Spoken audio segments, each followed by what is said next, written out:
Hello बच्चों, कैसे हो? Hello, how are you? देखो बच्चों, इसके पहले हम लोगों ने आइसोमेरिज्म के कुछ क्वेश्चन किए थे। अब आगे हम लोग उसी पर करने जा रहे हैं, ज्योमेट्रिकल आइसोमर का और कन्फर्मेशन आइसोमर का। तो ज्योमेट्रिकल आइसोमर और कन्फर्मेशन में से पहले हमने यहाँ पर थोड़ा सा ज्योमेट्रिकल आइसोमर को लिया है।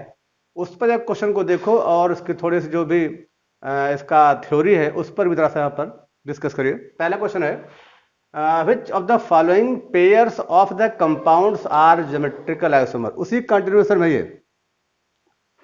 इनमें से कौन ऐसा पेयर है जो ज्योमेट्रिकल आइसोमर को शो करता है? कौन ऐसा पेयर है जो ज्योमेट्रिकल आइसोमर को शो करता है? तो बताया गया था ज्योमेट्रिकल में सिस और ट्रांस है, ई जेड है और सिन और एंटी भी आपने पढ़ रखा है। हम लोग क्वेश्चन डिस्कस कर रहे हैं, कोई थ्योरीज पर नहीं पढ़ा जा रहा, बट जो यहाँ पे थ्योरी हो सकता होगी उसी को बच्चों पढ़ना है। ज्यादा इस पर नहीं करना, केवल ही करना है जो यहाँ पर थ्योरी में अप्लाई होगा। तो तीन पढ़े थे हम लोगों ने, सिस और ट्रांस, ई जेड और सिन एंटी। तो तीनों को यहाँ पे कंपेयर करो कि कौन इसको फॉलो कर रहा है। सिस ट्रांस में लग रहा है, ई जेड बता रहा है या सिन एंटी बता रहा है, उसमें से कोई भी ऐसा पाया जाए जो ज्योमेट्रिकल आइसोमर बताना। पेयर दोनों ज्योमेट्रिकल पाया जाना चाहिए। तो कंपेयर करो। देखो यहाँ पर आई एफ, इस डबल बॉन्ड के दोनों तरफ आई है और एफ है, ये सी एल है और बी आर है। इन दोनों में कंपेयर करिए तो क्या ये दोनों सिस या ट्रांस या ई या जेड या सिन एंटी के फॉर्म है? तो लगेगा इसके अंदर कि यहाँ पर आई अलग है, एफ अलग है, सी अलग है और सी एल अलग है, बी आर अलग है, ये अलग अलग है। तो इसका ई और जेड दे सकते हैं। इसमें सिन और एंटी का भी फॉर्मेशन नहीं होगा, क्योंकि सिन एंटी के लिए कंडीशन ये मान लो दिया गया है कि एक कार्बन पर डबल बॉन्ड एन दे रखा है, इस पर एक ग्रुप को दे रखा होगा, मान लो ये ए है, ये ए और बी के फॉर्म है, या कोई कंपाउंड दिया गया जो डी है। तो ये इस तरह का अगर कोई ग्रुप कहीं पर पाया जाता है तो वो सिन और एंटी के फॉर्म में होता है। ये सिन एंड एंटी को बताता है। और या तो आपको ये मिला था कि सी ए बी टाइप का दिया गया हो और सी ए बी टाइप का दिया गया हो, इस तरह का। ये देखिए होगा सी ए बी टाइप का और सी ए डी टाइप का दिया गया हो, तो यहाँ पर हम सिस और ट्रांस की पहचान कर सकते हैं। पर अगर सभी के सभी यहाँ पर मान लो सी ए बी दिया गया हो और सी एक्स वाई दिया गया हो, तो देख सकते हो कि ए और बी, एक्स और वाई के बीच में डबल बॉन्ड यहाँ है, double bond double bond double bond के फॉर्म दिखाई पड़ा। और यहाँ पर भी सारे डबल बॉन्ड दिखाई पड़े, डबल बॉन्ड के दोनों तरफ रखा गया है। सिन और सिस और ट्रांस, जैसे मान लो किसमें दिया जाए तो आपको मालूम होता है भाई ये सिस और ट्रांस बता सकते हो। सिस और ट्रांस वाले कंपाउंड के अंदर ये जहां देख सकते हो तो यहाँ पर ई और जेड देख सकते हो। तो इस तरह कंपाउंड में ई जेड, इस तरह कंपाउंड में सिस ट्रांस, इस तरह कंपाउंड में सिन और एंटी। तो आपको ये और दो चीजें यहाँ पे दिख रही हैं। जो सिस और ट्रांस कंपाउंड बता रहा है वो ई और जेड ही बताएगा, लेकिन जो ई और जेड बता रहा है उसके अंदर सिस और ट्रांस में जब तक दोनों बराबर ना दिखेगा तब तक पहचान नहीं कर सकते हो। तो यहाँ पर देखो, जैसे मान लो दिया गया पहला वाला, इन दोनों को देखो कि क्या ये सिस और ट्रांस ना हो करके तो ई जेड है कि नहीं। तो देखो यहाँ पर एक डबल बॉन्ड पे कंपेयर करो तो इन दोनों में सीआईपी थ्योरी के आधार पर ई जेड जो होता है वो सीआईपी थ्योरी पर है। सीआईपी थ्योरी के साथ होता है कि उसमें एटॉमिक मास पे देखते हैं। तो यहाँ डबल बॉन्ड पे कंपेयर करो कि ये हायर एटॉमिक मास का है, ये कम है, तो जो कम है उसे बी मान लीजिए, जो हायर है उसे ए मान लीजिए। तो मान लो ये बी हो गया और ये हो गया। यहाँ पर कंपेयर करिए सी एल, अगर देखो तो ये कम मास का है, बी हो गया, यदि एटॉमिक मास का है, एटॉमिक नंबर का है तो ये हो गया। अब देख सकते हो कि ए और ए क्रॉस पोजीशन पर है, तो ये जो फिनोमेना बता रहा वो क्या है, वो ई टाइप का। तो यहाँ देखो कि एफ और सी एल में एफ का एटॉमिक नंबर है 9, इसका है 17। तो ये जो 17 वाला है तो ए हो गया और ये वाला बी हो गया। अब यहाँ कंपेयर करो, आई यहाँ जो है मोस्ट प्रियोरिटी वाला अगर देखा जाए तो ये देखो यहाँ पर ए है और ये यहाँ पर बी है, ठीक है। अब ए और बी है तो यहाँ पे देख सकते हो कि ये वाला कंडीशन आपका ट्रांस टाइप का है, यानी ये भी अगर देख सकते हो कि ट्रांस टाइप का ही है, यानी ई और ई दोनों बता रहा है। जबकि अगर एक ई बताए तो दूसरा जेड बताना चाहिए, तभी उसे ज्योमेट्रिकल आइसोमर का पेयर माना जाएगा। तो यह भी ई टाइप का है, यह भी ई टाइप का है, यह ज्योमेट्रिकल आइसोमर नहीं है। अब यहां देखो, सीएल बी आर में कंपेयर करो तो सीएल यहाँ बी आर यहाँ पर अधिक एटॉमिक नंबर का है तो ए हो गया, ये कम एटॉमिक नंबर का है तो बी हो गया। एफ और आई में ये अधिक एटॉमिक नंबर का है तो ए हो गया और ये बी हो गया है। तो यहाँ पर भी देखो क्रॉस पर है, ये दोनों पाया जाता है। तो ये देखिए यहाँ पर ई टाइप का है। ऐसे ये देखिए बी होगा, ये ए होगा, ये ए होंगे, ये बी होंगे, तो ये भी देख सकते हो क्रॉस में है। तो ये भी देखिए ई टाइप का, इसका मतलब ज्योमेट्रिकल सॉल्व नहीं है। यहाँ कंपेयर करो, यहाँ पर आई होगा, ए बता सकते हो, ये बी हो सकता है, यहाँ पर ये बी हो सकता है, ये हो सकता है। तो ये भी देखो क्रॉस पर है, यानी ये ई टाइप का है। यहाँ देखो ये एफ यहाँ पर कंपेयर करो, बी है, ए यहाँ होगा और यहाँ सीएल को मान सकते हो कि बी है और यहाँ पर ये ए होगा। ठीक है, ए देखो यहाँ पर होगा एफ और बी आर में, और आई यहाँ पर देखा जाए तो दोनों कंपाउंड करने पर ये लग रहा है कि एफ बी आर, ये कंडीशन में यहाँ पर बी और ये ए, यहाँ पर ये है बी और ये यहाँ पर है, तो इस कंडीशन में यह देखो ये दोनों एक जैसे दिखाई पड़ रहे हैं, तो लगता है कि ये जेड टाइप का है। पर यहाँ देखो आई एफ में और C L B R compare, I के अंदर एफ में देखो कि ये बी होगा तो आई यहाँ पर ए होगा, ये सी एल देख सकते हो कि बी होगा और ए बी आर यहाँ देख सकते हो कि ए होगा। तो बी और बी यहाँ क्रॉस में है, जिससे आप ई कह सकते हो। अब सी एल यहाँ पर बी होगा, बी आर यहाँ पर ए होगा, एफ यहाँ पर देख सकते हो कि बी होगा और आई यहाँ पर ए होगा। तो इस कंडीशन में यहाँ देख सकते हो कि ये जो पाया जा रहा है वह जेड टाइप का है। इस तरह देख सकते हो कि यहाँ पर ये दोनों कंडीशनों में ये ए है, ये बी है, ये ए है, ये बी है, यहाँ पर बी और बी एक तरफ था और ए और एक तरफ था, तो ई टाइप का था, जेड टाइप का था। यहाँ पे तीसरा और चौथा दोनों का देखा जाए तो ई जेड ज्योमेट्रिकल आइसोमर को शो कर रहा है, ज्योमेट्रिकल आइसोमर को शो कर रहा है।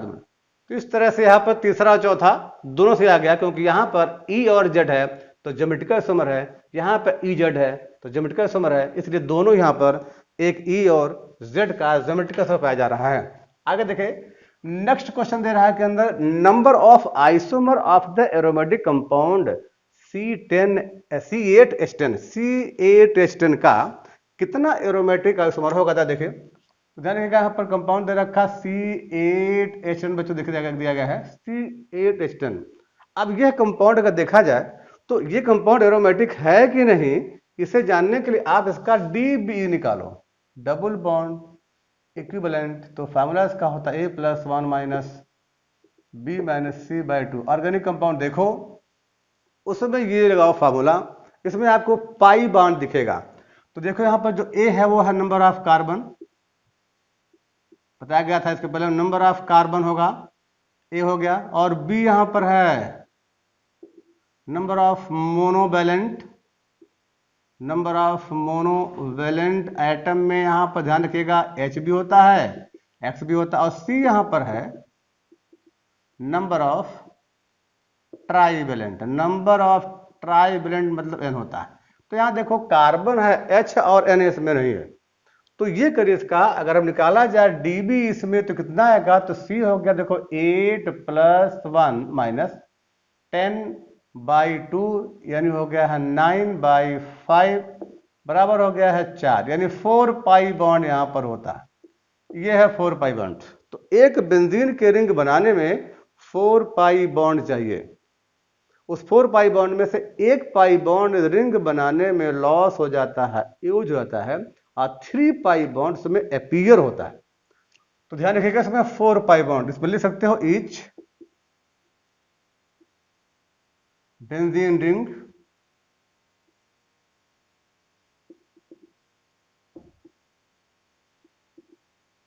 required 4 pi bond in which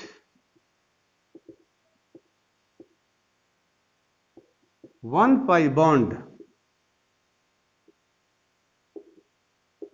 utilized in ring formation and 3 pi bond, ठीक है, अपीयर्ड वन दिखाई पड़ता है आपको 3 पाई बॉन्ड दिखता है, इसलिए कंपेयर करें उसमें देखिए कि जब आपको करना उसमें हो तो ऐसा लगता है। तो देखो ये पहचान करो कि जो आपने पाई बॉन्ड निकाला है इस फार्मूले का, इस फार्मूले में से एक बेंजीन रिंग को घटा के देखो, जैसे मान लो C8 है और H10 है, इसमें से माइनस कर दो C6H6। C8H10 में कुल मिलाकर 4 पाई बॉन्ड है और C6H6 एक रिंग बनाने में 4 पाई बॉन्ड चाहिए। जब इसमें माइनस करोगे तो ये मिल जाएगा C2 मिलेगा, H4 मिलेगा और इसमें कोई पाई बॉन्ड नहीं दिखाई पड़ेगा। अब देखो, अब आप इसका क्या करो, बेंजीन का रिंग बनाओ। एक बेंजीन के रिंग में देखिए इस प्रकार का आपको दिख रहा होगा, रिंग बन गया, 3 पाई बॉन्ड दिखा, यानी 3 पाई बॉन्ड दिखा और एक रिंग बनाने में खर्च हो गया। अब बचा यहाँ पर C2H4 है। C2H4 अब इस रिंग के चारों तरफ कहीं पे रखना होगा, लेकिन इसके चारों तरफ तो पहले से ही देख सकते हो कि हाइड्रोजन एटम फिल है, यानी इसकी सभी वैलेंसी को ये बराबर कर चुका है। लेकिन फिर भी इसके तो जोड़ना हमको है। अगर इस पूरे ग्रुप को किसी एक जगह पे लगाना होगा तो जब तक एक H यहाँ से हटेगा नहीं तब तक ये शिफ्ट नहीं होगा, इसलिए एक H यहाँ से हटाकर आप इसमें जोड़ दीजिए, ये आ जाएगा C2H5। तो यहाँ पर लगा दिया है C2H5, एक कंपाउंड बन तैयार हो गया। लेकिन अगर इस ग्रुप को आप बेंजीन के ऊपर एक से ज्यादा ग्रुप में लगाना चाहते हो तो इसको क्या करो कि एक जगह और हटाकर, यानी इसमें कम से कम 2 जगह में चेंज करना चाहते हो तो इसे 2 जगह में करने के लिए आप इसके 2 H को हटा दो। जैसे यहाँ पर H है, यहाँ पर H है, इस पर भी H है, यहाँ पर भी H है, ये बेंजीन का H है। अब अगर बाय द वे C2H4 को इस बेंजीन के रंग पर 2 जगह पे शिफ्ट करना चाहते हो तो यहाँ क्या करो, एक जोड़ चुके हो, एक और जोड़ के देख दो तो यहाँ पर हो जाएगा C2H6 हो जाएगा। C2H6 को 2 भागों में तोड़ दो तो एक ग्रुप हो जाएगा CH3, तो दूसरा ग्रुप भी हो जाएगा CH3। अब यहाँ पर एक ग्रुप आप लगा दो CH3, यहाँ लगा दो CH3।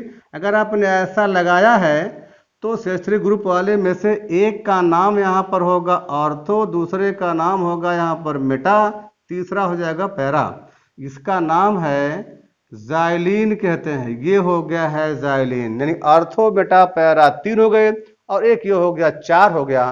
तो कुल इसका जो आइसोमर होगा वह 4 आइसोमर एरोमेटिक का बन जाएगा। ऑर्थो मेटा पैरा जाइलिन और एथाइल बेंजीन के नाम पर इसके 4 आइसोमर बन जाएंगे। तो नेक्स्ट देखिए कंपाउंड्स पे दिया गया है एक और, यहां दिया गया कि the given reaction is an example of. ये थोड़ा देखिए, ऑप्टिकल आइसोमर के अंदर एक रिएक्शन दिया गया है, उस रिएक्शन बताना है कि यह दिया गया रिएक्शन जो है इसमें देखो ये एक एल्कीन दिया गया है, तो यानी ज्योमेट्रिकल आइसोमर के फॉर्म में अगर देखो तो सिस एल्कीन के फॉर्म में है, ये बेंजीन है, ये बेंजीन H और H है, सिस एल्कीन ऑस्मियम टेट्राऑक्साइड और सोडियम बाइसल्फाइड का लगाया गया है, यहाँ पर रीजन लगाया गया है और ये कंपाउंड बन रहा है। यानी ये कंपाउंड अगर देखो तो इसके अंदर प्लेन ऑफ सिमेट्री प्रेजेंट है, इसे मेसोमर्स के फॉर्म में दिखाई पड़ रहा है। आगे देखो कह रहा है कि जब बताओ कि यह जो रिएक्शन है यह स्टीरियो स्पेसिफिक रिएक्शन है या स्टीरियो सेलेक्टिव रिएक्शन है या स्टीरियो स्पेसिफिक और स्टीरियो सेलेक्टिव दोनों है या ऑर्डिनरी रिएक्शन के बराबर है। तो ध्यान रखिएगा, यहां अगर कंपेयर करो तो यहां एक रिएजेंट दिया है ऑस्मियम टेट्राऑक्साइड और सोडियम बाइसल्फाइड। जैसे बच्चों हमने पिछले वीडियो में बताया है कि 3 तरह के रिएजेंट इसके अंदर हैं, 4 तरह का। एक तो एल्केलाइन के मोनोफोर जो सिन एडिशन देता है, दूसरा है H2O2 और फॉर्मिक एसिड, ब्रोमीन वाटर और पर एसिड, ये एंटी एडिशन देता है। तो एंटी एडिशन का और सिन एडिशन में, सिन में अगर एडिशन हो रहा होगा तो सिन एडिशन का अगर सिस आइसोमर दिया गया होगा तो मेसोर बनता है और जो ट्रांस दिया गया होगा तो उससे रेशमिक मिश्र का फॉर्मेशन होता है। तो यहां देखो ये सिस आइसोमर है, इसलिए सिस आइसोमर से मेसोमर का फॉर्मेशन होता है, यह आपको पिछले वीडियो में बताया गया था।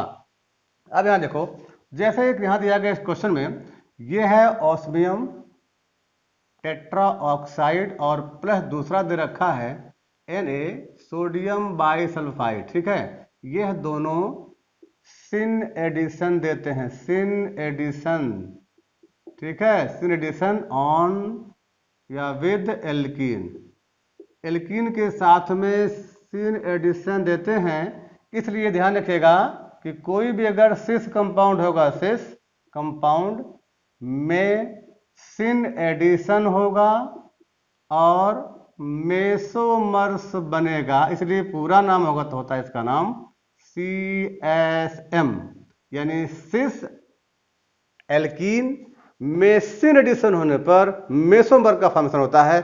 और वही वहां दिखाई पड़ रहा है। यहां जो दिया गया था वो ऐसी कंडीशन दी गई है कि देखो ये है आपका, ये डबल बॉन्ड है जिस पर दिया गया है ये ग्रुप है, ये ग्रुप है, यहाँ पे दिखाया गया है बेंजीन का रिंग है, ये भी देखो बेंजीन का ग्रुप है, ये H है, ये H है, तो उनकी वजह में ये कंपाउंड बन रहा है। यहाँ दिखाया गया है बेंजीन, यहाँ भी दिखाया गया है बेंजीन, और ये ग्रुप आप देखिए OH है और ये ग्रुप यहाँ देखिए H है। अब दोनों को जरा इसमें देख सकते हैं कि एक यहाँ पर लाइन खींच कर देखो, मैंने मिरर रख दो तो मिरर के अंदर इसका आधा भाग, इसके आधे भाग पर इमेज बन रहा है, यानी इसके अंदर प्लेन ऑफ सिमेट्री प्रेजेंट है। अगर प्रेजेंट है तो दिस कंपाउंड इज द मेसोमर्स। इसलिए ध्यान रखिएगा कि जब रिएजेंट आपको दिखे तो बनने वाला कंपाउंड मेसोमर के फॉर्म में होगा। अगर मेसोमर के फॉर्म में है तब कह रहा है कि स्टीरियो स्पेसिफिक है या स्टीरियो सिलेक्टिव है। तो ध्यान रखिएगा इनमें स्टीरियो स्पेसिफिक किसे कहते हैं, स्टीरियो सिलेक्टिव किसे कहते हैं। तो इसका रूल इसका है कि ध्यान रखिएगा पहले स्टीरियो सिलेक्टिव क्या होता है कि जब कभी एक रिएक्टेंट आपको दिया हो, एक ऐसा रिएक्टेंट, तो ध्यान रखिएगा एक ऐसा रिएक्टेंट हो जो स्टीरियो आइसोमर हो या ना हो। ध्यान रखिए एक ऐसा रिएक्टेंट जो स्टीरियो आइसोमर है या नहीं है, हो भी सकता है नहीं भी सकता है। यह जब एक रिएजेंट से रिएक्ट करेगा तो दो तरह के प्रोडक्ट एक साथ बनाएगा, दो तरह का प्रोडक्ट बनाएगा, एक मेजर होगा और एक कैसा होगा, माइनर होगा। देखिए रिएक्टेंट का स्टीरियोमर्स होना आवश्यक नहीं है, लेकिन जब प्रोडक्ट बनेगा तो दो बनेगा, एक मेजर दूसरा होता है माइनर, एक बनेगा मेजर एक बनेगा माइनर। तो जो मेजर होगा वो ज्यादा मात्रा में होगा और ये माइनॉरिटी कम होती है। इसलिए कहते हैं कि एक ऐसा रिएजेंट, एक ऐसा कंपाउंड जो सिलेक्टिव है, सिलेक्टिव टाइप का है, तो वही ऑस्मियम टेट्रा ऑक्साइड एक सिलेक्टिव नेचर का है, यानी ये जो है मेसोमर्स ज्यादा बनाएगा और इनैंसियोमर्स कम बनाएगा। मेसोमर्स ज्यादा, रेसिमिक कम बनाएगा, अर्थात उसकी ऑप्टिकल कम होगी। अगर ये 95-90% बनेगा मेसोमर्स तो रेसिमिक का फॉर्मेशन 2-4% या 0 के बराबर होता है। तो इसका मतलब हो गया कि यह रिएजेंट एक सिलेक्टिव नेचर का है, मेजॉरिटी में ज्यादा बना रहा होगा तो मेजॉरिटी में हमने दिखा दिया कि यह मात्रा में ज्यादा है, यह सिलेक्टिव है। तो यह कैसा है, सिलेक्टिव है। पर ध्यान रखिएगा अब आगे है कि भाई ये तो एक सिलेक्टिव है जो मेसोमर्स की मात्रा को ज्यादा बना रहा है। अब स्पेसिफिक क्या होता है, ये होता है, देखिए स्टीरियो स्पेसिफिक का नाम ये होता है कि रिएक्टेंट और प्रोडक्ट दोनों ही स्टीरियो आइसोमर हों, मतलब या तो ये ऑप्टिकल आइसोमर बताता हो और या तो ज्योमेट्रिकल आइसोमर शो करता हो। स्टीरियो स्पेसिफिक रिएक्शन बताने के लिए रिएक्टेंट और प्रोडक्ट दोनों ही स्टीरियो आइसोमर होना चाहिए। पर ध्यान देगा अगर ये ऑप्टिकल आइसोमर होगा तो ज्योमेट्रिकल में चेंज होगा, और अगर ज्योमेट्रिकल होगा तो ऑप्टिकल आइसोमर में चेंज होगा। जैसे यहां देखो यह ज्योमेट्रिकल है, सिस में है, यानी ये स्टीरियो आइसोमर बता रहा है। अगर ये सिस में होगा तो इसका दूसरा साथी ट्रांस में होगा, अगर ये सिस में होगा तो दूसरा ट्रांस में होगा, यानी सिस और ट्रांस एक दूसरे के स्टीरियो आइसोमर हैं। अगर सिस में है कंपाउंड तो देख सकते हो कि इनकी प्रेजेंस में यह मेसोमर्स बना हुआ है, और अगर ट्रांस होगा तो उससे बनेगा रेसिमिक मिक्सचर। यह भी देख सकते हो कि ऑप्टिकल है, यह भी ऑप्टिकल होगा। इसलिए कहते हैं कि एक ही रिएक्टेंट एक ही प्रोडक्ट बनाएगा, एक से ज्यादा प्रोडक्ट नहीं बनाएगा। जबकि स्टीरियो सेलेक्टिव में दो प्रोडक्ट बनते हैं और स्टीरियो स्पेसिफिक में स्टीरियो आइसोमर का एक ही प्रोडक्ट बनाता है। दूसरा भी कंपाउंड अगर उसे लेंगे तब भी वो स्टीरियो आइसोमर ही बनाएगा। इसलिए इस फिनोमेना का नाम स्टीरियो स्पेसिफिक कहलाता है। तो यहां पर देख सकते हो कि ये रिएक्शन स्टीरियो स्पेसिफिक भी है, स्टीरियो सेलेक्टिव भी है। इसलिए इसका ऑप्शन तीसरा है, थर्ड कहलाएगा कि फर्स्ट और सेकंड दोनों होगा इसमें। अब देखिए यहां पर है next question, the number of geometrical isomers of the compound. Number of geometrical isomer of the compound क्या इसके साथ में है? नंबर ऑफ ज्योमेट्रिकल आइसोमर क्या होना चाहिए? तो देखो यहां पर ज्योमेट्रिकल आइसोमर बताने के लिए इसका एक फार्मूला है कि जो डबल बॉन्ड यहां देख सकते हो कि यहां डबल बॉन्ड है, यहां डबल बॉन्ड, यहां डबल बॉन्ड है, इसके एंड में बेंजीन है, इसके एंड में यहां पर एसिड है। तो जब इसका एंडिंग डिफरेंट हो तो इसका फार्मूला होता 2 का पावर n, और अगर इसकी एंड वाला दोनों बराबर दिखाई पड़ते हैं तब इसका होता है 2 का पावर n माइनस 1 प्लस 2 का पावर p माइनस 1 होता है। और देखिए इस पर है इस क्वेश्चन के लिए, if ending of organic compound with double bond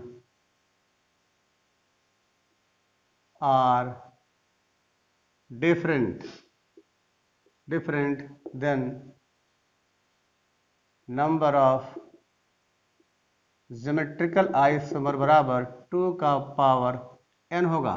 ठीक है, जैसे अब यहाँ कंपेयर करो, ये है रिएक्शन, यहाँ पर देखो इसका रिएक्शन में है, यहाँ पर n क्या है? n है नंबर ऑफ डबल बॉन्ड, जो डबल बॉन्ड है इसे गिनना है, नंबर ऑफ डबल बॉन्ड है। अब देखो यहाँ पर एक डबल बॉन्ड, दो डबल बॉन्ड, 3 हो गया है, इसका एंडिंग दोनों अलग अलग हो गया है, तो यहाँ पर n बराबर आ गया है 3, इसलिए टोटल ज्योमेट्रिकल आइसोमर हो जाएगा 2 का पावर 3। कितना हो जाएगा भाई? कितना हो जाएगा? कितना हो जाएगा इसमें? देखिए 8 होगा, 8 होगा।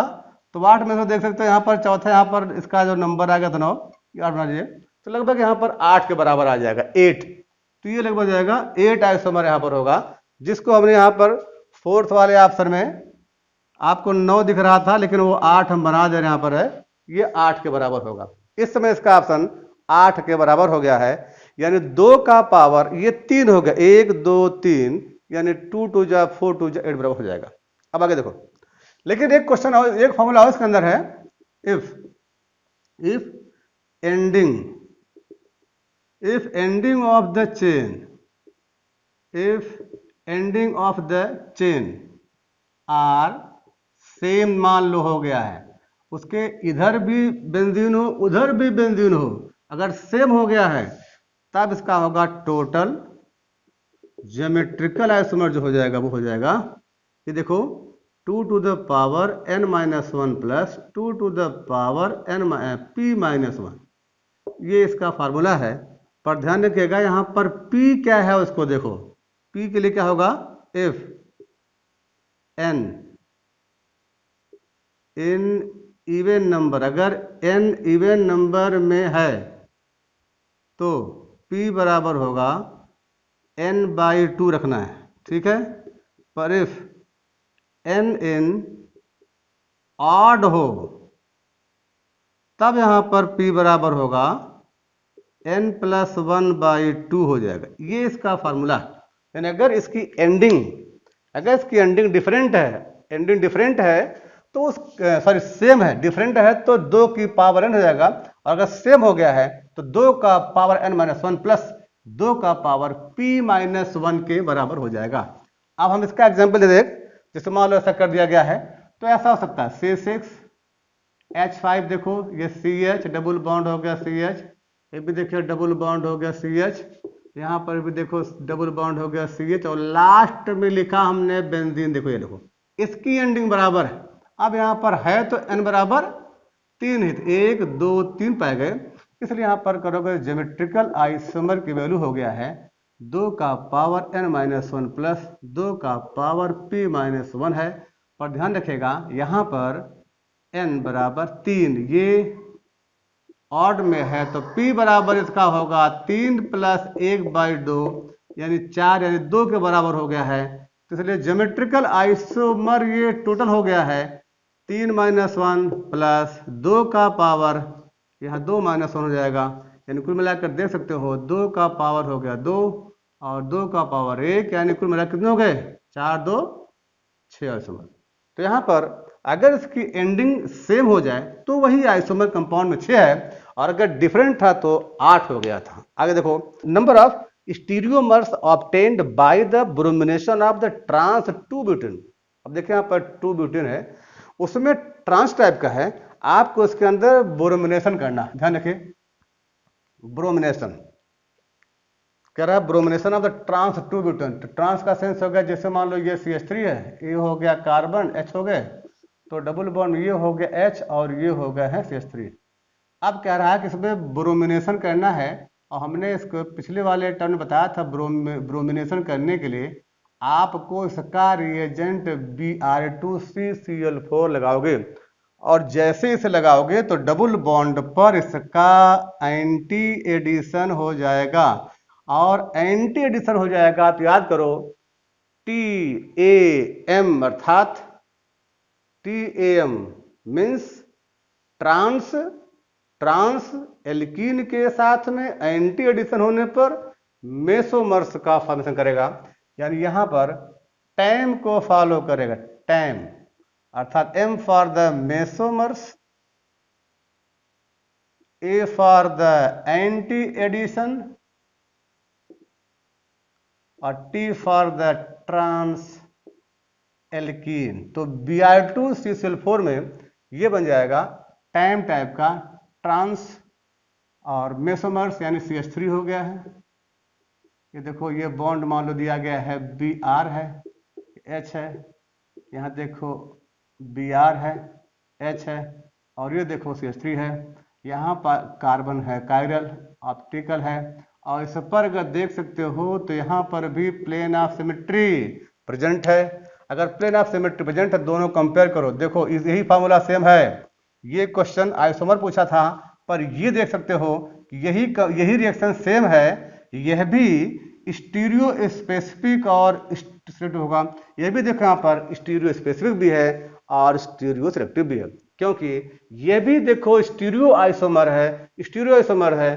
दोनों अगर स्टीरियो आइसोमर के रूप में पाए जाते हो तो स्पेसिफिक है। यह स्टीरियो आइसोमर हो या ना हो, पर यहाँ एक से ज्यादा प्रोडक्ट बनता हो तो उसका नाम स्टीरियोसिलेक्टिव है। लेकिन मेजॉरिटी में जो ज्यादा मात्रा में होगा इसलिए उसे कहते हैं सेलेक्ट कर रहा है, तो ये सिलेक्टिव है, और ये कंपाउंड आपका है मेसोमर्स। तो स्टीरियो स्पेसिफिक भी है और स्टीरियो सिलेक्टिव भी है, ये पाया जाता है। तो देखिए अब कह रहा है कि जरा बताओ कि इसके अंदर कितने आइसोमर होंगे। तो इस आइसोमर जानने के लिए यहाँ देखो प्लेन ऑफ सिमेट्री प्रेजेंट है, तो ये मेसोमर है। और मेसोमर के लिए ध्यान रखिएगा, मेसोमर के लिए n बराबर आपको दिया गया है, n बराबर ये 2 है और इवन नंबर में, n बराबर 2 और इवन नंबर में है, तो इसके ऑप्टिकल आइसोमर A बराबर होगा 2 का पावर n माइनस वन, और m बराबर इसका होगा 2 का पावर n/2 माइनस वन होगा।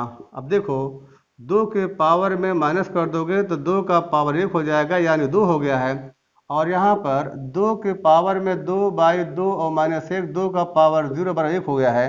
तो टोटल जो बताएगा वो 2 + 1 बराबर 3 आइसोमर है। तो इसका चौथा ऑप्शन यहाँ पर होगा कि ये 3 आइसोमर पाया जाता है।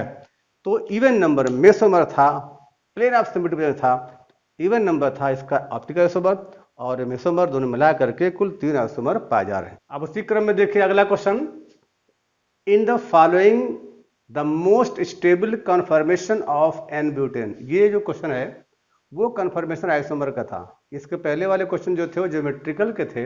अब ये अगला क्वेश्चन जो आया है वो कन्फर्मेशन आइसोमरिज्म का है। आपने पढ़ा भी है कन्फर्मेशन आइसोमर जो है मोस्टली 3 तरह के होते हैं। अगर देखा जाए होता 2 ही तरह केवल है, 2 ही इसके एक्सट्रीम है ही है। एक स्टैगर्ड होता है, दूसरा होता है इक्लिप्स। स्टैगर्ड और इक्लिप्स। स्टैगर्ड जो होता है वो पूरी तरह से दो बॉन्डों के बीच में आपको जब दिखाई पड़ेगा तो 60 डिग्री का एंगल दिखाई पड़ेगा, और इक्लिप्स में जो होता है वो जीरो होता है।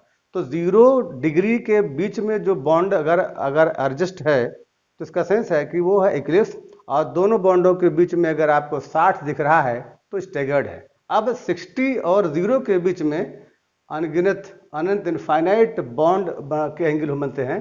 अगर वो इनफाइनाइट है तो उसका नाम गॉस कहते हैं, और या तो स्क्यू कहते हैं या गॉस होता है। तो देख सकते हो कि यहाँ पर मोस्टली 3 तरह के कन्फर्मेशन होते हैं। There are 3 conformation. एक होता है स्टैगर्ड, दूसरा इक्लिप्स, और तीसरा होता है गॉस भी कहते हैं इसे, यू गॉस, या इसी को स्क्यू कहते हैं। तो 3 होते हैं, स्टैगर्ड, इक्लिप्स और गॉस। ये जो बनते हैं वो ध्यान रखिएगा 0 डिग्री से 60 डिग्री के बीच के एंगल, और उन बॉन्डों के बीच का जो एंगल होता है वो जैसे 0 से 60 के बीच में होता है। अगर दो बॉन्डों के बीच में 60 डिग्री का अंतर दिखाई पड़ता हो तो वो होता है स्टैगर्ड, और अगर 0 डिग्री पर हो तो कहलाता है वो इक्लिप्स। और अगर थीटा की वैल्यू ध्यान रखिएगा, थीटा की वैल्यू 0 से ज़्यादा हो डिग्री से और 60 से कम हो तो ये इनफाइनाइट दिखाई पड़ेंगे स्ट्रक्चर, जिसका नाम होता है गॉस या स्क्यू होता है। पर देखिए एग्जाम्पल हम थोड़ा दिखा दे रहे हैं पर, जैसे C2H6 है तो C2H6 में कार्बन अगर देखा जाए तो मोस्टली अगर देखा जाए तो इनमें 3 H यहाँ पर, ये ऐसा है H है, H बॉन्ड है, H bond, H bond, H bond है। इनमें बॉन्ड को देखा जाए तो देखिए यहाँ पर एक कार्बन कार्बन के बीच में सिंगल बॉन्ड है, सिंगल बॉन्ड वाले कार्बन पर ही रोटेशन दिखाया जाता है। यानी जब कभी सिंगल बॉन्ड पर रोटेशन दिखाया जाता हो और इनफाइनाइट मोमेंट्री स्ट्रक्चर बनता हो तो उसका नाम होता है कन्फर्मेशन आइसोमर। जैसे मान लो हमने दिखाया कि ये है कार्बन कार्बन और उनके बीच का ये बॉन्ड है। मान लीजिए हमने हाथ को दिखाया अपने है, इस हाथ की हथेली को हम कार्बन मान लें, इसको भी कार्बन मान लें। उस कार्बन में हमारे पास इस एथेन को देख सकते हो कि एक बॉन्ड ये है, दूसरा बॉन्ड ये है, तीसरा बॉन्ड ये, चौथा बॉन्ड ये है। यानी उस दूसरे वाले कार्बन पर भी 4 बॉन्ड दिखाई पड़े, यहाँ पर भी है। अब हम बीच वाले बॉन्ड को ये मान लें और इस हथेली को कार्बन मान लें, ये मान लिया हमने कार्बन। अब मान लिया है और हम बना के देखें तो हमको ऐसा दिखाई पड़ता है, ये एक ये इस पर H एटम है, एक ये बॉन्ड, एक ये बॉन्ड, ऐसे ही इस पर एक बॉन्ड है, ये बॉन्ड ये। अब हम हाथ को बना के देखें तो ये अपने इस बॉन्ड को बना के देखें और एक आंख तरफ ऐसे प्रोजेक्ट करें तो दिखाई पड़ेगा कि जो हमारे आंख के सामने दिख रहा है उसे कहते हैं फ्रंटल, और जो पीछे दिख रहा है उसे कहते हैं डिस्टल या रियर कहते हैं। तो मान लीजिए कि ऐसा दिख रहा हो, अगर आपको सामने दिख रहा होगा तो ये वाला बॉन्ड जो होगा इन दोनों बॉन्ड के इसे बीच में आएगा। ऐसे देखे कंपेयर करिए, ये देखो इस तरह से जो बॉन्ड दिख रहा होगा, ये बॉन्ड इन दोनों के बीच में अगर होगा तो ऐसे देखोगे तो ये इस तरह से बनता दिखाई पड़ेगा, जहां ये बॉन्ड दिखाई पड़ेगा 60 का।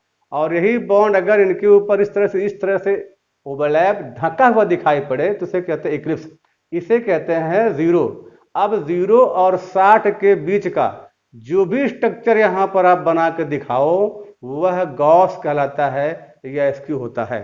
तो यहाँ पर भी उसे कहते हैं कि जैसे ये बनाया गया है तो देखो ये बॉन्ड आपका होगा लेट, मान लीजिए कि एक बॉन्ड ये है, दूसरा बॉन्ड ये है, तीसरा बॉन्ड ये है, और उसी के देखो उसी के पैरेलल ये कार्बन है और ये बॉन्ड और ये दिखाया गया है, इस पर हमने H रखा है, ये H रखा है, ये H देखो है, ये H है और ये H ऐसा है। अगर हम यहाँ से देखें, मान लो यहाँ से अपनी आंख लगा के देखें तो जो ये कार्बन दिखेगा वो है सामने, तो ये इसको ढकेगा, ये वाला इसको ढकेगा, ये इसको ढकेगा, ये स्ट्रक्चर है इक्लिप्स, ठीक है। उसी को अगर देखो कि हम ये कार्बन के बॉन्ड को ये दिखा दिया हमने, ये बॉन्ड सामने का, और इसका उल्टा देखो दूसरा पीछे वाला बॉन्ड वो इस तरह का, ऐसे। अगर हम इस पर H लगा दें, ये देखिए इस पर लगा दें, ये ऐसा बॉन्ड बना दिया, तो ये हम अगर यहाँ से फिर देखें, ठीक है, यहाँ से देखें, जब देखेंगे तो ये वाला बॉन्ड आपको इसके यहाँ बीच में पड़ेगा और ये बॉन्ड इसके बीच में बनेगा। इस तरह का स्ट्रक्चर जो होगा वो स्टैगर्ड कहलाता है। ये है स्टैगर्ड, माने इनके बीच का बॉन्ड 60 है और यहाँ पर हो गया 0, यानी ये आपको दिख रहा है 0 डिग्री पर और ये दिख रहा है 60। इस दोनों को छोड़कर जो भी बना दिया जाए वह गॉस या स्क्यू के फॉर्म में रहता है।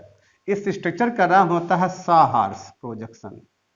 इसी का नाम है साहार्स। अगर देखा जाए तो इस प्रकार से आपको दिखाई पड़ेगा, साहार्स प्रोजेक्शन कहते हैं इसे, ठीक है।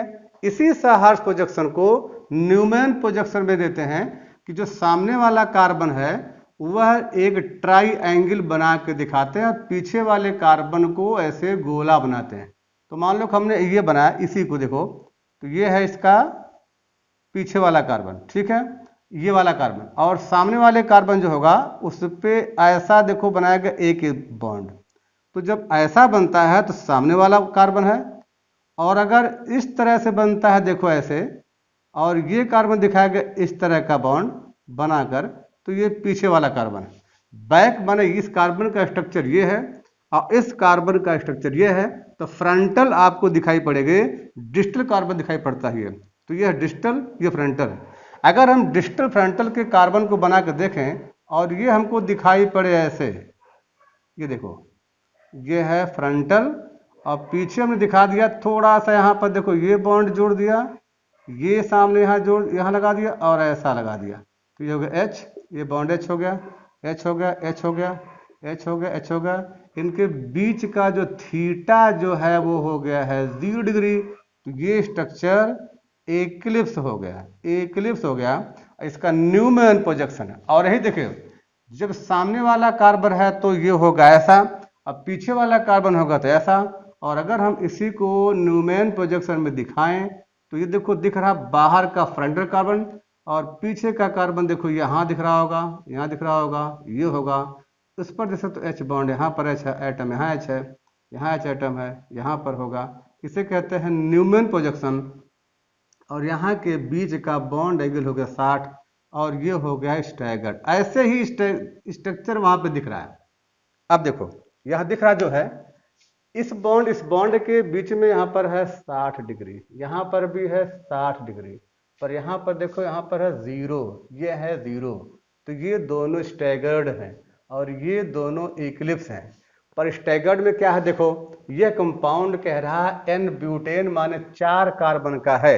ये हमने जो एग्जाम्पल दिखाया था वह एथेन का था। तो एथेन का स्ट्रक्चर आपने ऐसे बना के देखा। अगर यही हमने अगर ब्यूटेन को बनाया होता तो ब्यूटेन का स्ट्रक्चर सामने बना हुआ है और देखो ऐसा है, यानी ये कार्बन है CH3, ये है CH2 सिंगल बॉन्ड CH2 और ये है CH3, यानी CH3 को बाहर रखा गया है, इसको बाहर रखा गया है, ये 2 बॉन्ड H है, 2 बॉन्ड H, इसी को ये बना के दिखाया गया है। तो अब इस समय देख सकते हो कि यह बॉन्ड यहाँ पर H है, स्टैगर्ड फॉर्म में ऐसा दिख रहा है। पर CH3 देखो और CH3 ये दोनों बीच में 60 डिग्री का है और ये CH3 इनके बीच देखो तो ये बॉन्ड एंगल आपको 180 पे है, 180 पे दिख रहा है और जबकि ये 60 पर है। दोनों मिथाइल ग्रुप जो यहाँ पाया जा रहा है यहाँ से यहाँ तक का, ये तो है 60 पर, ठीक है, पर यहाँ से यहाँ के बीच का जो बॉन्ड एंगल है वह 180 डिग्री का है। तो देखो ये कहलाता एंटी, यानी ये वाला हो गया है एंटी स्टैगर्ड, एंटी स्टैगर्ड कहलाएगा, ठीक है। ये सिर्फ देखो गॉस है, यानी इसे कहते हैं गॉस स्टैगर्ड है, गॉस स्टैगर्ड। अब देखो ये देखो CH3 बॉन्ड है, H पर है, H पर कवर्ड है, तो इसे कहते हैं फुल्ली स्टैगर्ड। ये है फुल्ली स्टैगर्ड।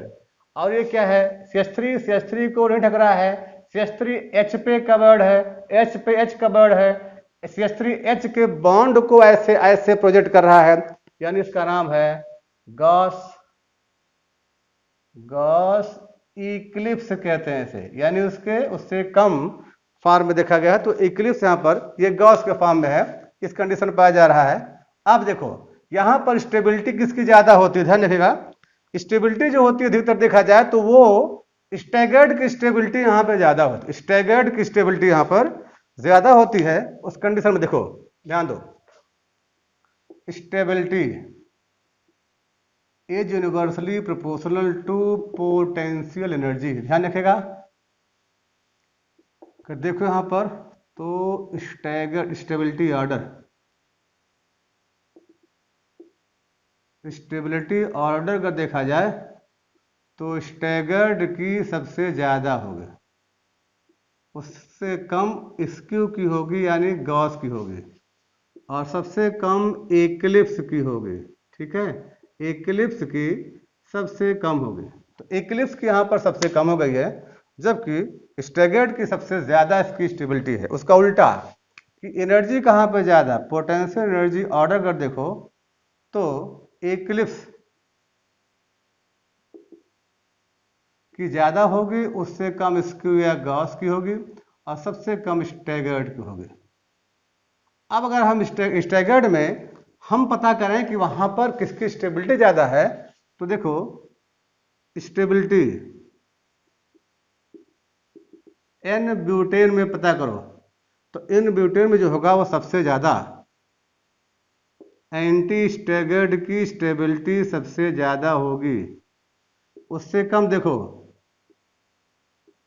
गॉस स्टैगर्ड की होगी, उससे कम होगी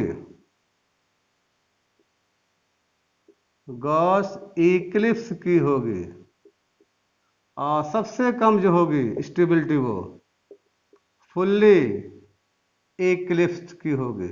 माने पूरी तरह से जो ढका होगा, उसके मतलब ऐंठन जहां ज्यादा, एनर्जी जहां ज्यादा होगी, तो मतलब ऐंठन वहां पर ज्यादा। जैसे मान लो हमने कहा कि ये है बॉन्ड, अगर रोटेट किया जाए, बॉन्ड के अकॉर्डिंग रोटेट किया जाए, तो ये बिल्कुल रिलैक्स मोड में है कि 60 डिग्री पर है, बिल्कुल अस्थाई है, एनर्जी कम है, स्टेबल है, यानी बिल्कुल रिलैक्स मोड में है। लेकिन अगर जब उसको आप रोटेट करोगे तो इस बॉन्ड और इस बॉन्ड में रिपल्सिव फोर्स कम होने से, वीक होने से इनकी स्टेबिलिटी का फर्क पड़ता है। देखो अगर ये रोटेट करेगा तो रोटेट करने पर स्ट्रेन सबसे ज्यादा होगा, एनर्जी सबसे ज्यादा होगी, अकड़न ज्यादा होगी। अगर अकड़ करके ज्यादा रहेगा तो उसकी स्टेबिलिटी कम होगी और फिर अपने रिलैक्स मोड पर भाग कर आता है। तो फुल्ली क्रिस्प स्टेबिलिटी कम, एनर्जी ज्यादा, स्टैगर्ड में स्टेबिलिटी ज्यादा, एनर्जी कम होती है। तो यहाँ पर स्टैगर्ड की ज्यादा एनर्जी है तो स्टेबिलिटी है, तो देख सकते हो कि ये है गॉस, ये है एंटी, यानी सेकंड वाले की स्टेबिलिटी यहाँ पे ज्यादा हो गई है। अगर हम यहाँ पे थोड़ा देखो, थोड़ा सा यहाँ पर चेंज कर दे खाली बार, जैसे हमने यहाँ दिया है कि ये कंपाउंड हमने रखा था एन ब्यूटेन का, अगर हम ऐसा दे देखो OH है, CH2 है, CH2H है, इसे कहते हैं इथाइलिन। इथाइलिन ये हो गया है ग्लाइकॉल। देखिए इथाइलिन ग्लाइकॉल लीजिए, और इस इथाइलिन ग्लाइकॉल को अगर हम इसको बताएं कि कहाँ पे इसकी स्टेबिलिटी ज्यादा है, तो इतना खाली करो जहां CH3 है वहां पर OH को लगा दो, ये बॉन्ड हो गया आपका OH। ठीक है, ये देखो यहां पर हो गया OH, यहां पर देखो रखा गया CH3 पर, ये भी हो गया OH। यहां देखिए हम दिखा रहे हैं OH, और ये भी देखिए यहां पर OH है। ये CH3 हटाकर आपने कर दी OH, और ये CH3 हटाकर आपने कर दी OH। नाम देखो, ये देख सकते हो गॉस स्टैगर्ड है, गॉस स्टैगर्ड है, और इसे कह सकते हो एंटी स्टैगर्ड है, एंटी स्टैगर्ड ये देखिए, और ये फुल्ली स्टैगर्ड है, फुल्ली स्टैगर्ड के फॉर्म में है, और ये सॉरी फुल्ली एक्लिप्स्ड है। पिछले वाले क्वेश्चन में पार्ट में देखिए वहां पर स्टैगर्ड लिखा दिया गया था, तो उसको समझ लीजिएगा, फुल्ली इक्लिप्स है वो, स्टैगर्ड नहीं है। वहां पर CH3 लिखा गया था, ये फुल्ली इक्लिप्स्ड जिसकी स्टेबिलिटी यहाँ सबसे कम है, तो वहां पर आप कट कर लीजिएगा, ये फुल्ली इक्लिप्स्ड है। तो फुल्ली इक्लिप्स्ड है। अब जरा बताना है कि यहाँ पे स्टेबिलिटी किसकी ज़्यादा होगी। एन ब्यूटेन में था कि एंटी वाले की स्टेबिलिटी ज़्यादा थी, अब स्टैगर्ड की ही रहेगी। स्टेबिलिटी स्टैगर्ड की ही है, इक्लिप्स की नहीं है, स्टैगर्ड की ही रहेगी। तो स्टैगर्ड में अब एक गॉस है, दूसरा है एंटी। अब यहाँ पर एंटी स्टैगर्ड की स्टेबिलिटी कम, लेकिन गॉस वाले की स्टेबिलिटी यहाँ पे ज़्यादा होगी।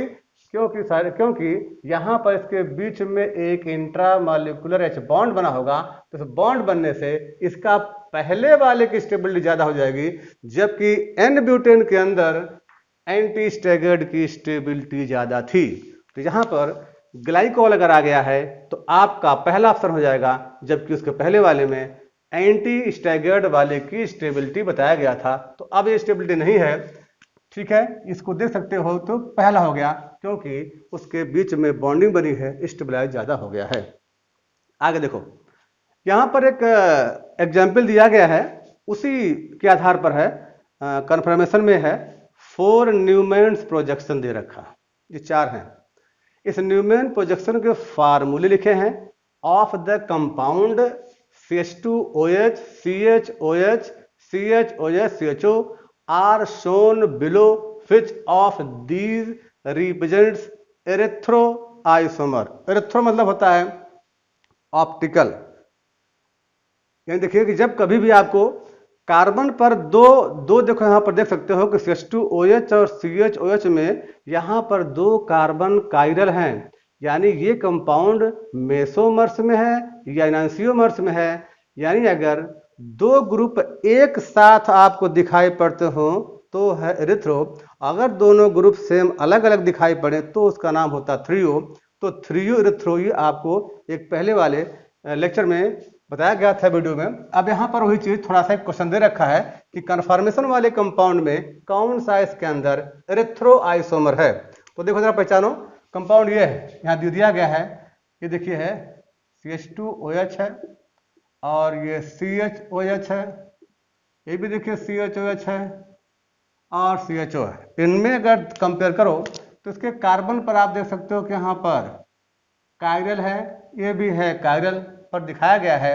इस पहले वाले आइसोमर देखो तो ऑप्शन बता रहा कि पहला चौथा सही है, या पहला सेकंड सही है, या सेकंड थर्ड सही है, ठीक है, सेकंड या फोर्थ सही है, या फर्स्ट वाला थर्ड वाला सही है। तो उसमें देख सकते हो कि जैसे दिया गया है जरा उससे कंपेयर करो, ध्यान दो।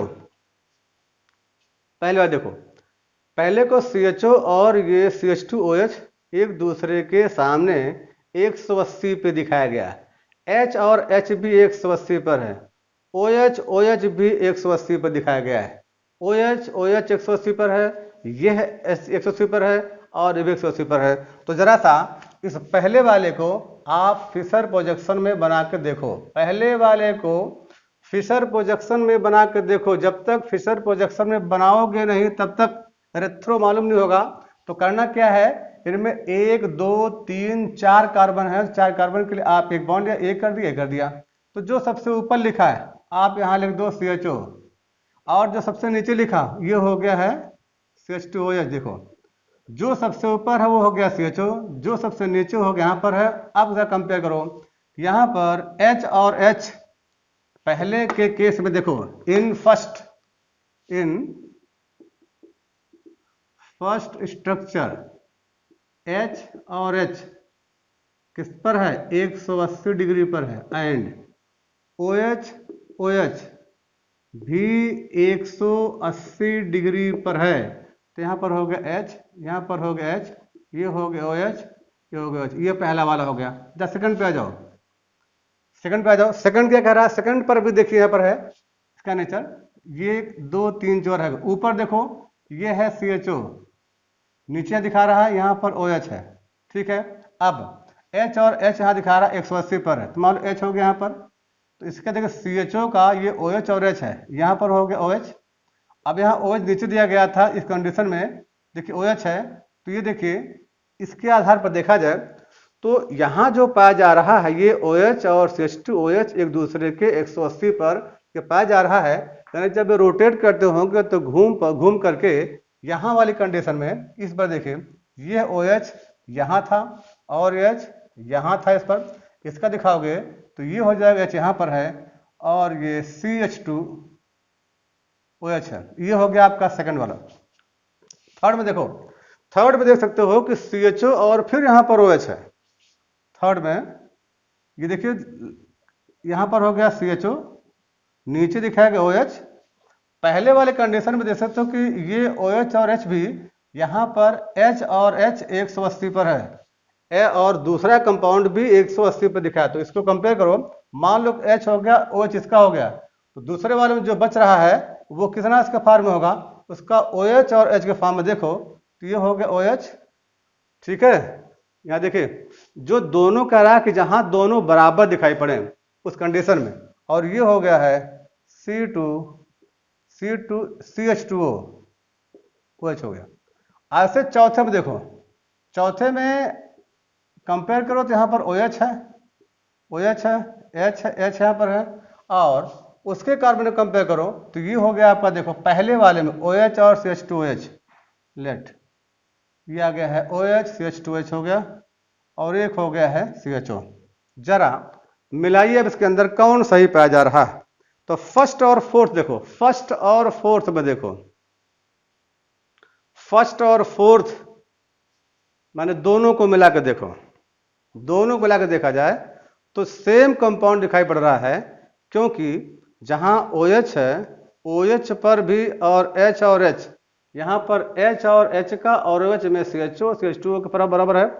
ऐसे यहाँ पर CHO CH2O के ही बराबर 180 पर है, इसलिए ये भी 180 पर है, ये भी 180 पर है, ये भी 180 पर है। तो पहला और जो चौथा है वह एक दूसरे के इरिथ्रो का मतलब होता है कि दो ग्रुप एक समान उसके बराबर दिखाई पड़ता हो, यानी सेम ग्रुप एक साइड में दिखाई पड़ता हो तो वह इरिथ्रो है, और वही ग्रुप अगर बदल जाता ऐसा हो गया हो इस प्रकार से तो थ्रियो हो गया था।